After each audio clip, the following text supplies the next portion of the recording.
everyone. Welcome to the Exploring Nollywood podcast. I'm your host, Mimi. And today I've got a guest that I have been looking forward to interviewing for a long while now. And I'm very excited that she's here. I am going to call her Auntie because she's my auntie.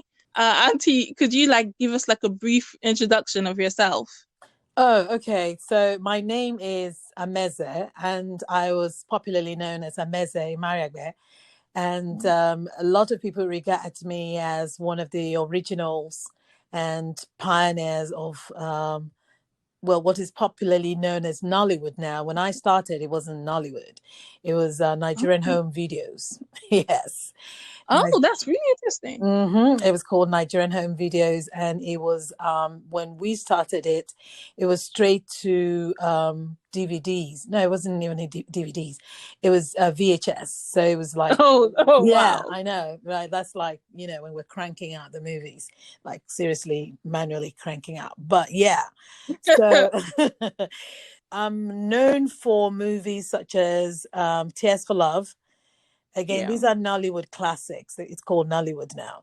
The big one for me was the one that my company actually produced, and that's my baby, is Flesh and Blood. Yes. So for those of you who can remember way back, I'm sure maybe your parents, and maybe some of you do remember then, but that's what it was. So that, yeah. Okay, so Auntie is a producer, an actress.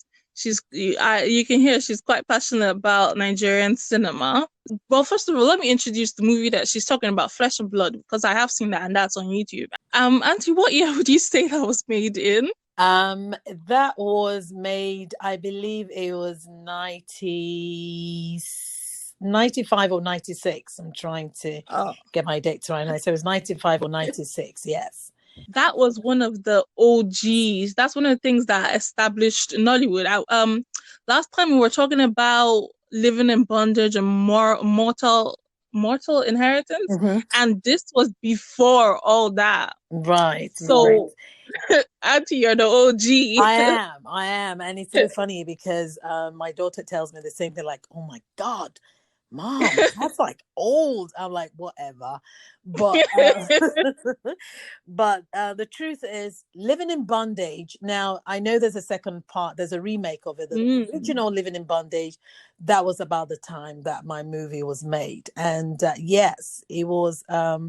A lot of people tell me it was groundbreaking because I don't know if I'm getting in front of you here, but it was I acted as twins, as a story about sibling rivalry. So it was ahead of its time. I mean, I still get people telling me that now these days, like, oh my God, that was you. Oh yes, I remember that movie. So yeah. Flesh and Blood. So I've watched the movie, and as you said, you acted twins, and I think that was, most people remember Dangerous Twins as the one that really shook us when it comes to video editing and having one person play the same role. And we were shook then, and we didn't even know that you had already done it at that time. Before we get to that, I just want to ask, what got you into Nollywood? So a brief background about me. I actually grew up in a home where movie and movie making, the world of movie magic was actually very prevalent. It was my father. He, I don't know if you probably don't know what this is, but it's called, it's a movie projector. It's one of those, an older one where, and a lot of a lot of homes back then who could afford it would actually video their kids and what have you and make home videos. So I grew up with that. Yes, I grew up with my dad doing that. He would tape my mother, tape us playing, tape her cooking, stuff like that. So that really got me interested in movie making, I believe so, very early on. And we would watch movies. He was an avid reader, so I still read, I write. And then it was just kind of a natural progression that I was going to go towards. I mean, I didn't study that in school. I went to University of Benin, as you know. For those of you who don't know, I don't know if Mimi has told you, but her mom and I are close friends. She was my Yeah. friend in the uni many years ago, many years ago, Years ago. many years ago. But anyway, and then it was just a natural progression for me. Yes, I have a science background, and that is still part of my life right now. But my passion has always been filmmaking. So I went, it was just natural for me. I started to write for a magazine called Hints, and I, Oh, moonlighted. wow. I did. I know. Do you remember Hints? Yes, Oh, I for wasn't real? supposed to be reading them, but I did. Well, you did, yes. So yeah, I was an editorial executive. I was one of those who started it actually with a publisher Oh. then. Yes. I know I'm dating myself right now, but it's okay. So and then after that, I things here and there. Then I got into some soaps. I was actually invited Okay. to join the cast of Ripples, and then from there on, and then also got invited. My first movie actually was Tears for Love. Oh, okay. Starring. It was let's see, there was Kepi there. There Oh, was Kepi Apion, Kepi, yeah. yeah, Kepi Ekpenyong, and then there was Fred Amata. I'm trying to remember. What I'm actually trying to do is, I'm trying to see if I can get some of this, because I'm in talks with the producers, because I didn't produce those movies, to see if I can actually showcase them in my YouTube channel, some of those classics. Oh. So, we'll get there. It's just one step at a time. Mm-hmm. And were there like any so as you said, the first film, Flesh and Blood, you produced, were there any barriers at that time to like creating movies? Well, for me, when I came on, there were not many females. Oh yeah. Yes, there weren't. So I was actually the first to Hmm. do a major blockbuster. Yes. So challenging for me, challenge to me, and I hope anyone listening now will take this away, is just something to circumvent, if you will.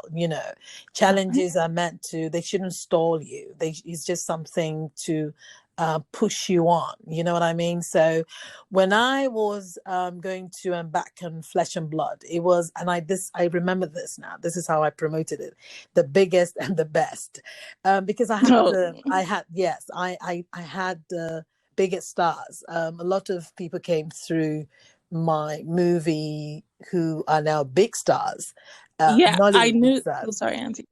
I noticed there was a baby Ramsey Noah, and I was like, oh, Right. oh, he was so young then. Right. There's Ramsey, there's even RMD. Oh, There's yeah. let me see. Oh God, I'm trying to remember the names.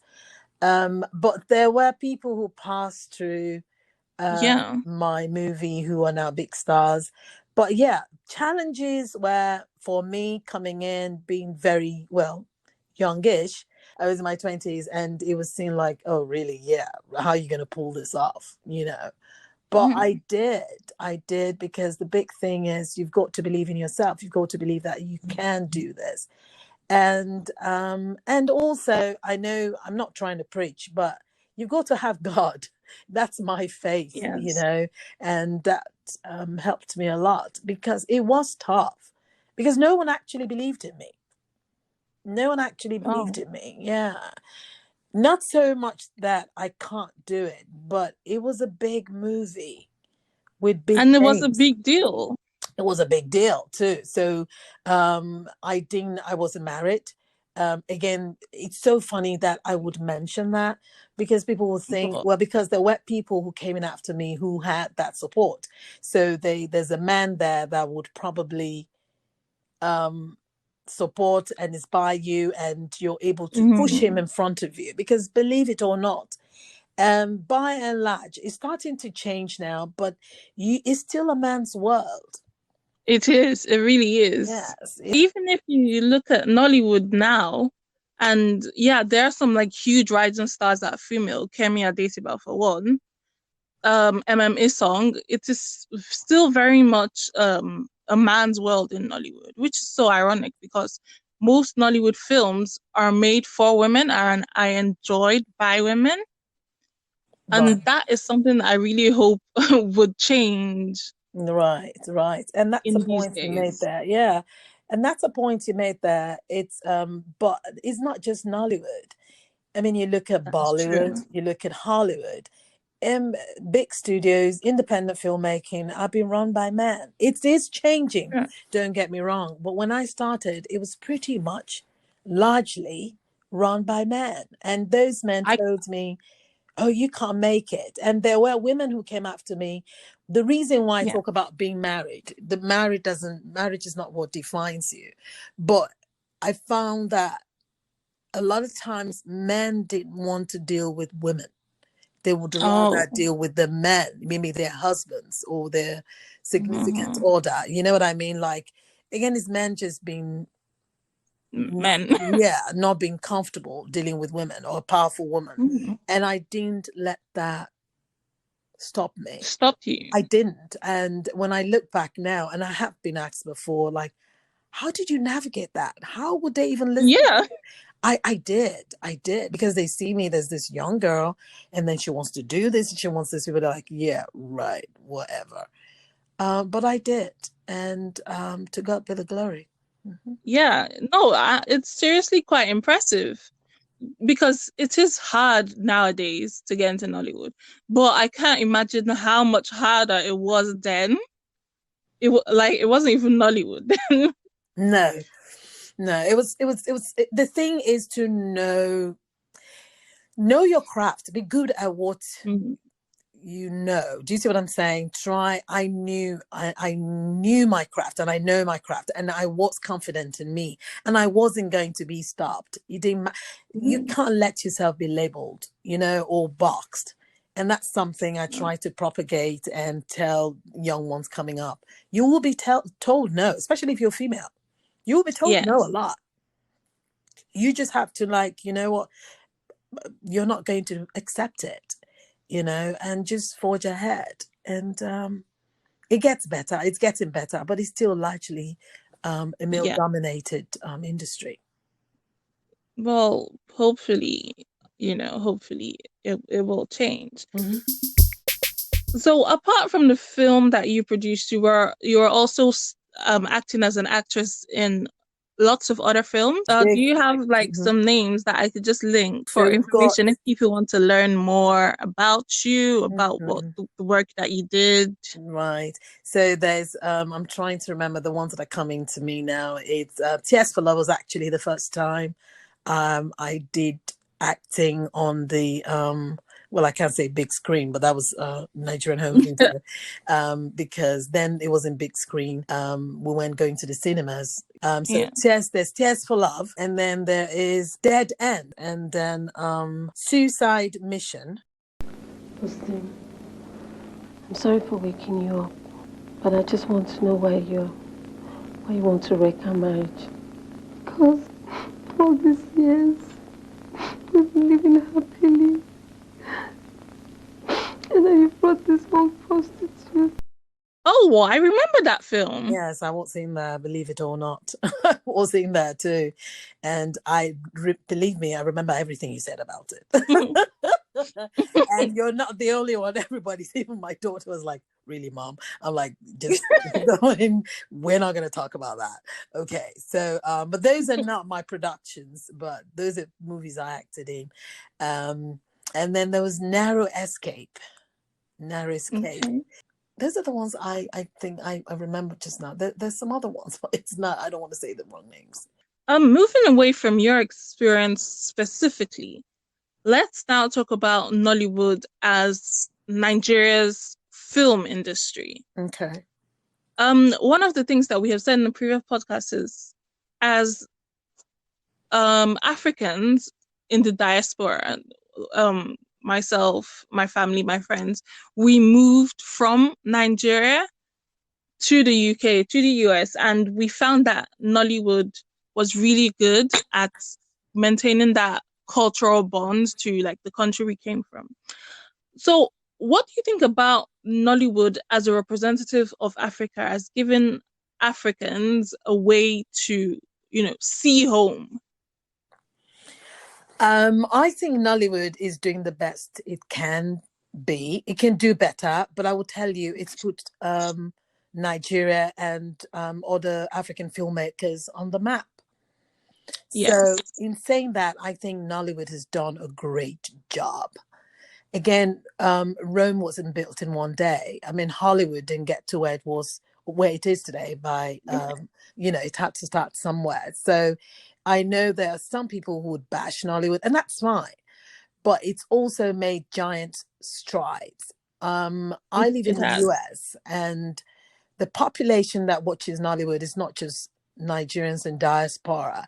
You've got African Americans, you've got Caribbean Americans, you've got even non-Black folks or non-African descent people watching it because they never saw this before, and they're like, whoa.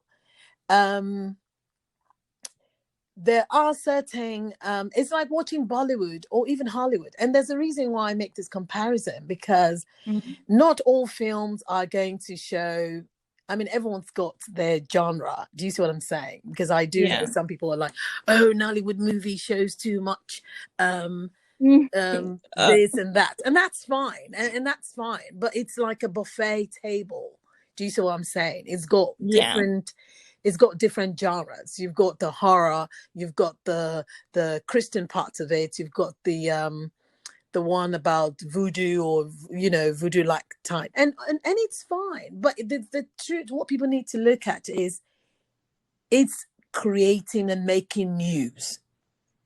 So the more people get to hear about it, whether good or bad, the more controversial it is, the more is driving traffic for people to go watch it. And whether you like it or not, is actually a booming industry right now. Yes, it is. It's a booming industry where people like you and I can talk about it. People can have podcasts or YouTube channels or even network TVs, because it's been born out of this. You know what I mean? So everyone is going to say, yeah, it's good. But I will tell you, it's thriving. It's made celebrities of our folks, and even non-Nigerian folks. So Caucasian descent people are watching it. I mean, what I mean by that is white people also watch it, white and black. They do. And they're like, oh, I know Nollywood. I was talking to someone recently, actually, on my podcast, and he was like, I know Nollywood. You're Nollywood. And that humbled me, because, again, of those giant strides have been made. I agree completely. Okay, let's move into acting. The last 2 episodes, myself and Maria have chatted about acting.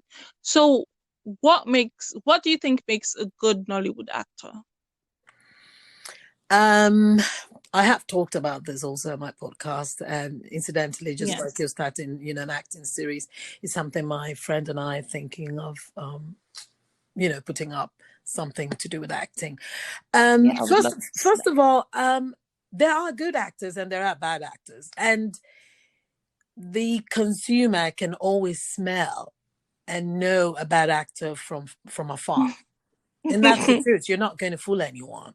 The good actors, I think, are people who are dedicated to their craft. You've got to do your homework. You've got to, you have got to own your character. It's always good to get a background of your character.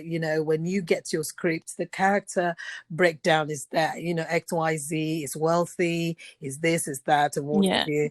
You've got to know that character, and you've got to own that character. You've got to own it.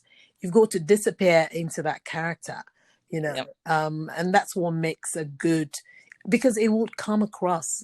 It goes through the camera, and the end consumer is actually going to know it and understand. And, and that's what makes, basically, that's the difference. There are those who think, okay, something I want to say here. Some people mistake or misunderstand or misrepresent, if you will.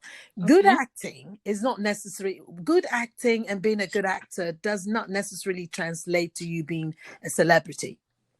Okay, and even in Hollywood, you have that. You have character actors. You have great actors, but probably nobody really knows them, because Yes. again, they're not celebrities. And then you have celebrities who go into acting and they're lousy. But they look pretty, and But thank you very much. They look that's what pretty. people want. Yes, that's what. So I just thought to draw that line and to juxtapose that for people, Mm. So being a big celebrity, for a filmmaker, would I want you in my movie? Yes. Why? Because They bring in numbers. yes, thank you very much. So that's why people use them. Now, having said that, are there celebrities who are good actors? Yes. But good acting would mean you have to understand your character. You have to own your character. And with a good director, some directors will actually let you infuse and that's part of owning it, some of your ideas into it. A good director should listen to you and like, oh, you know what, I'm going to play this role. I think she should be this way, or I think he should be this way. What do you think? A good director should always listen, because it helps. Now, but the thing is, you've got to know your lines. There's nothing as frustrating. Oh my God, it's painful when you're on the set with people and they don't know their lines. They keep forgetting it. That would impede the advancement of that scene and eventually the whole movie. You've got to know your lines. You've got to do your homework. It's a job. It's not enough to be a celebrity. People like you, but the same people who like you are going to crucify you. Yeah, Nigerians will crucify anyone. Yeah, they have a mouth the enthusiasm. Yeah, yeah, they do. And on social media. So I think you've spoken a bit about it, but what does bad acting look like in Nollywood? What does it look like to you? I think the key would be that, everybody exaggerating and shouting and crying and Again, I've listened to your show, so I know where you're coming from. I have, and it's funny because when I hear you talk, I know that's how my the young folks talk. I know it's something that's always funny. I get all this fun viral videos poking fun, and that's fine. And that's fine. It's fine because it makes for advancement. Yes, people shout their lines. You don't need to. It's always a problem. There's no need to overshout your lines when you're not on a theatre stage. So, having said that, there are people who are trained on the stage, okay? They're theatre arts, and when you're acting on stage, you have to project to the people at the back, okay? Yes. So some people don't transform well. They go to the big screen and they're still shouting at the camera. It's just you and the camera. So that's bad acting. So I think sometimes that's number one. There are people with the theatre background and they're not transforming, or they're not transitioning, not transform. They're not transitioning properly. That's an interesting point. Yes. I've always found that even when I acted, because I have directed also. And when people start to shout, I'm like, okay, I need you to take it down. It's just you and the camera. You're not going to get into a fight with the camera. Love the camera. Let the camera love you. Okay. Just take your pitch down. Okay. Another thing is people think that, again, is the thing about understanding the camera. The camera picks up everything. So you really don't need to exaggerate your movement. Nollywood is giving to, I think it's a style of acting for us. Okay. Where people think they have to gesticulate, they have to move their mouth wide, they have to open their eyes and play that, the background music and just tune it even higher. And then sometimes it drowns out the voice. Those I know it's terrible. It's annoying and it's terrible. And to me, all that, it depends on who the people behind the scenes are. The production person, the director. You need to know this is not how it's done. I will also tell you, bad acting comes from people who don't know their craft. They have no business acting. Let's move on to this we talk a lot about old Nollywood and new Nollywood. We're obsessed on the podcast because I don't know, right? What do you think about new Nollywood, or even the demarcation between new Nollywood and old Nollywood? Because, as you said, you're a veteran in the industry. The way they did things compared to the way they did things in 2005, 15, and now 20. Right. What can you like? What did you have any comments as to the changes in the way Nollywood itself, as well as the films that Nollywood is producing? Do you see that there's any clear difference? Well, yeah. I mean, in some quarters, I would say that there's been the technology has vastly, vastly improved. But then again, that's expected. I don't expect that movies done 20 years ago should still. I mean, some of the challenges we faced, in technology and the technicality should still be happening now. However, it does. There are some bad movies, there's some bad produced movies out there. But I would tell you, it has grown astronomically, technology wise, acting wise.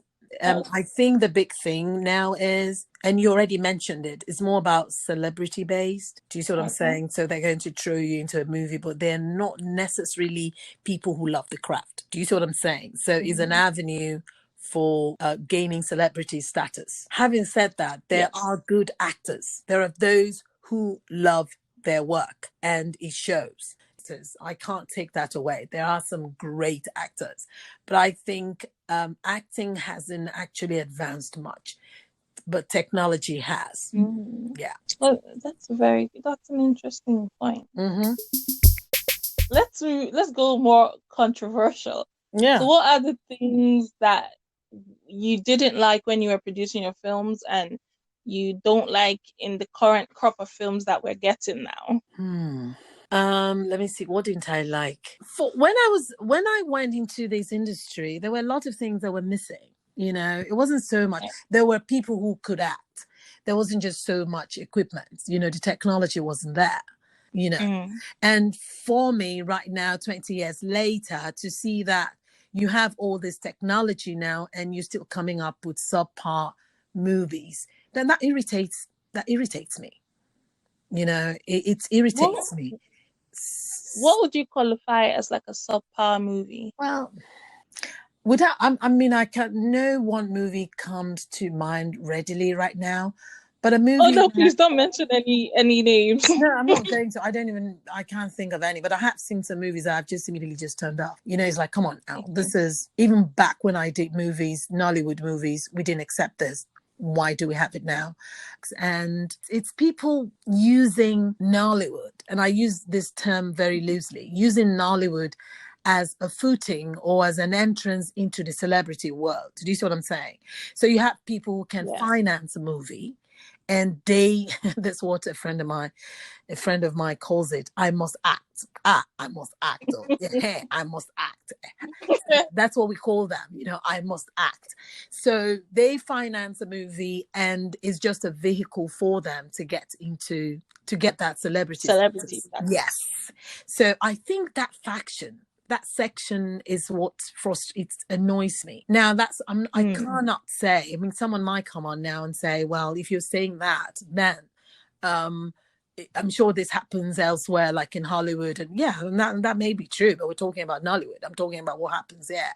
So I do find people who really shouldn't be acting, people who really shouldn't be producing or making movies coming in. So the acting is bad, the production is bad, the music is bad. It's just bad. Where you have the background music drowning out the actors. It is bad. We shouldn't be doing that, but we still are. But however, we have great movies out there.